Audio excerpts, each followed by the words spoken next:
320 campings en Charente-Maritime. C'est le deuxième département de France derrière la Vendée en nombre d'établissements. Aujourd'hui, ils sont vides. Toujours pas d'autorisation pour ouvrir. Les pertes sont déjà estimées à près de 20%.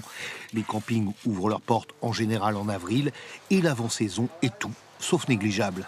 On a pas mal d'événements sportifs où on loge les personnes, on a des tournois de fléchettes qui ramènent beaucoup de monde, le tournoi national qui a été annulé aussi, on a les vacances, donc ça fait beaucoup de personnes en moins sur le camping.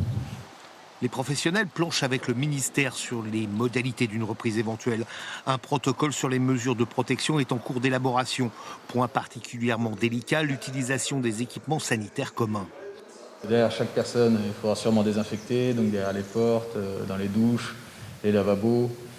Donc il va falloir une surveillance constante et puis sûrement du personnel en plus. En attendant une arrivée hypothétique d'occupants, les rares employés présents préparent le terrain, nettoient les mobil-homes. Pour les gérants, c'est le flou qui règne le plus pénalisant. Avec cette question, quand les touristes seront-ils autorisés à revenir ? Ce qu'il nous faudrait, c'est une date. La date, en fait, permettrait de se fixer pour les adhérents déjà le recrutement, puisqu'on ne peut pas recruter du personnel sans savoir quand il va commencer. Et aussi pour les clients. Les clients, à partir du moment où on sait qu'il y a une date d'ouverture, ça va pouvoir relancer les réservations. Parce qu'aujourd'hui, les gens veulent partir en vacances, mais ils ne savent pas quand.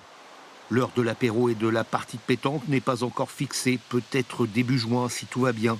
Quant au plan de soutien annoncé par le gouvernement, les professionnels veulent y croire, ils n'ont pas le choix, mais ils préféreraient surtout des clients dans les mobil-homes et sous les toiles de tente.